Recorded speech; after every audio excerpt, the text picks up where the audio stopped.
बच्चों, कैसे हैं आप सब। मैं पूनम स्वागत करती हूँ अपने चैनल पर। आज मैं BSc second year 4th semester botany का एमसीक्यू कराऊंगी, जो आपके एग्जाम के पॉइंट ऑफ व्यू से बहुत इंपॉर्टेंट है। इसके पहले हमने 2 पार्ट करा दिया है, इसको आप लोग जरूर देखें। तो आइए शुरू करते हैं। मेरा पहला क्वेश्चन है, hydroponic is a method of cultivation of plant without the use of, यानी कि इसमें हाइड्रोपोनिक मेथड का जो कल्टीवेशन है वो विदाउट यानी कि बिना किसके यूज के हाइड्रोपोनिक कल्टीवेशन किया जाता है। तो ऑप्शन है सॉइल, सैंड, फर्टिलाइजर या वाटर। तो करेक्ट ऑप्शन क्या है? ए।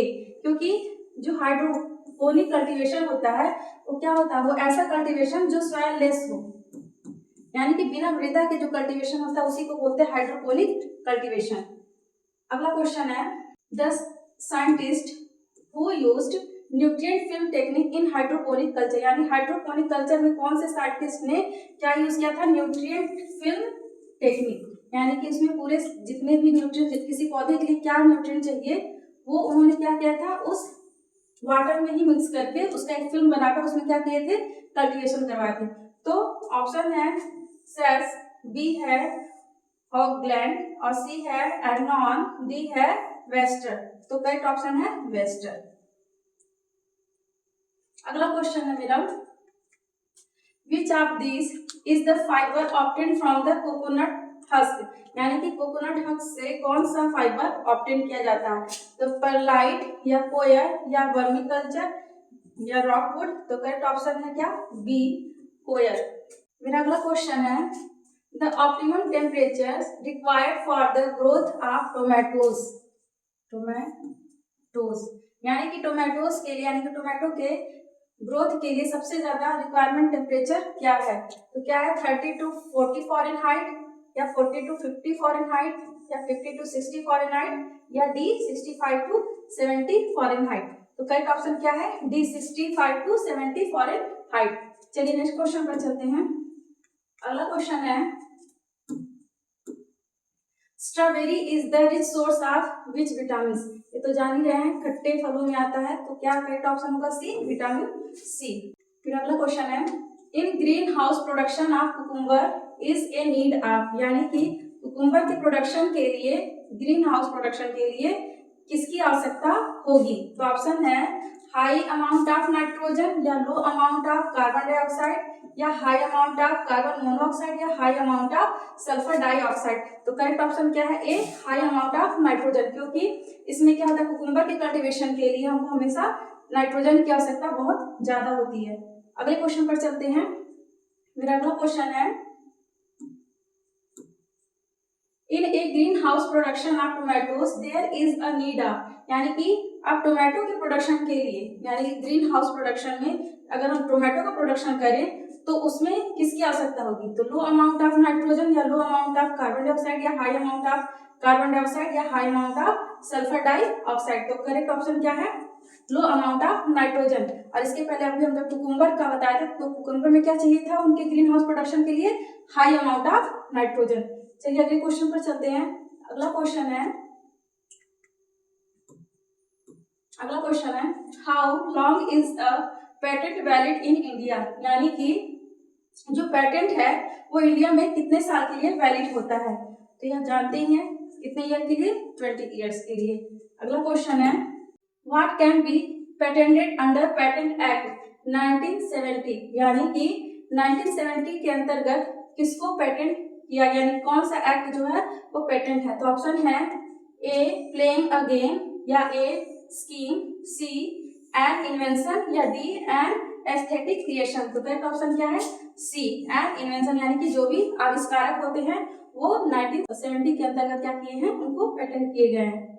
अगला क्वेश्चन है, patent act was passed in the year, यानी कि पेटेंट एक्ट जो है वो किस ईयर में पास किया गया था? तो करेक्ट ऑप्शन क्या है? सी, 1970।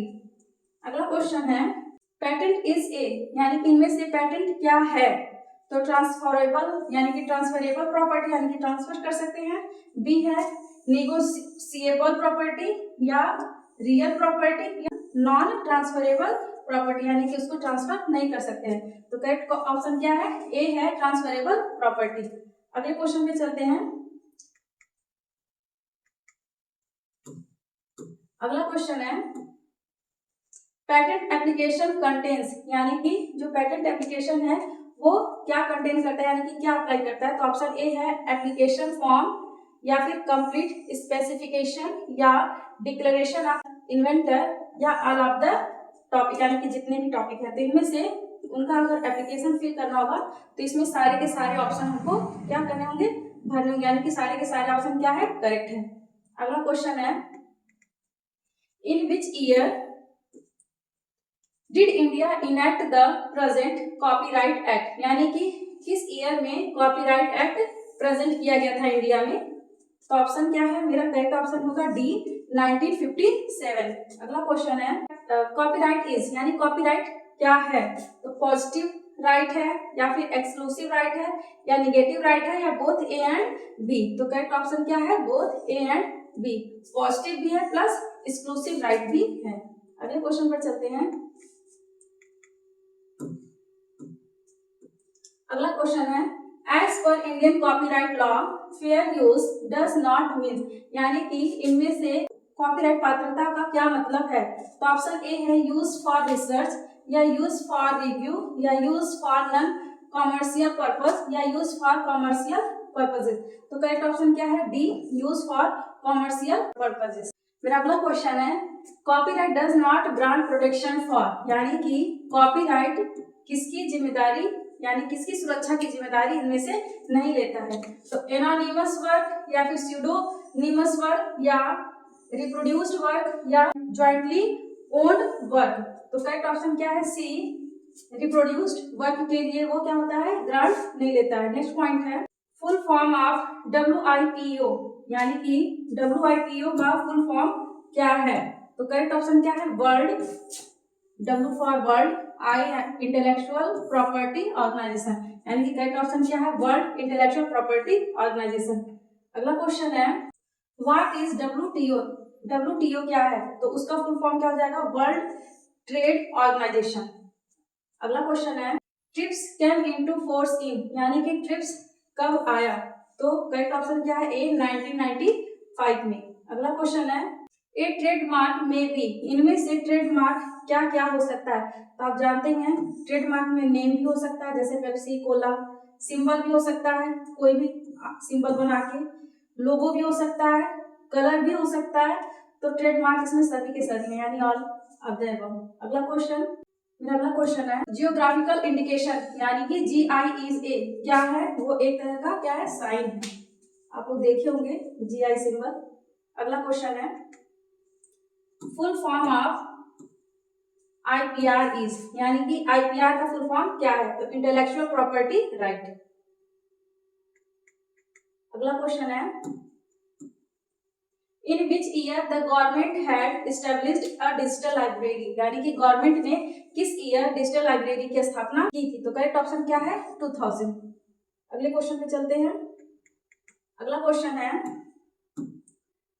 Patent can be granted for, यानी कि पेटेंट किसके लिए ग्रांटेड होता है। तो ऑप्शन है C both product and process, क्योंकि इसमें प्रोसेस भी आते हैं और आइडियाज भी आते हैं। अगले क्वेश्चन पे चलते हैं। मेरा अगला क्वेश्चन है international copyright is govern by, यानी कि इंटरनेशनल कॉपीराइट किसके द्वारा गवर्न किया गया था। तो ऑप्शन क्या है, सी बर्ने कन्वेंशन। अगले क्वेश्चन पे चलते हैं। अगला क्वेश्चन है A design can be also be registered under, यानी कि अगर कोई भी डिजाइन हमको रजिस्टर्ड करना तो किसके अंतर्गत करेंगे। तो क्या है, कॉपीराइट एक्ट के अंतर्गत। अगले क्वेश्चन पे चलते हैं। अगला क्वेश्चन है who is the first owner of books copyright, यानी कि बुक्स कॉपीराइट के ओनर कौन है। तो करेक्ट ऑप्शन क्या है, उनको क्या बोलेंगे, ऑथर, क्योंकि ऑथर ही क्या करते हैं, बुक्स रिटन करते हैं। अगला क्वेश्चन है pharmacognosy deals with properties of natural drugs, यानी कि नेचुरल प्रॉपर्टी का हम क्या करते हैं, जो डील्स करते हैं, फिर उसके बारे में जो भी आइडियाज लेते हैं, तो वो किसके अंतर्गत आते हैं। तो वो फिजिकल भी होता है, बायोकेमिकल भी होता है, और बायोलॉजिकल भी होता है, यानी कि डी ऑल। अगले क्वेश्चन पे चलते हैं। अगला क्वेश्चन है कॉपीराइट प्रोटेक्ट, कॉपीराइट किसको प्रोटेक्ट करता है। आइडिया को या एक्सप्रेशन को या an idea with an expression या D all of the above. तो इसमें सबको क्या करता है, प्रोटेक्ट करता है। अगले क्वेश्चन पे चलते हैं। मेरा अगला क्वेश्चन है where is the copyright office located in India, यानी इंडिया में जो कॉपीराइट ऑफिस है वो कहाँ स्थापित है। तो ऑप्शन क्या है, ए न्यू दिल्ली। तो ये हमारे सेशन का ये लास्ट क्वेश्चन था। तो आज के लिए बस इतना ही, बाकी अगले वीडियो में तो चैनल को आप सब्सक्राइब करें, लाइक करें और शेयर जरूर करें। Thank you.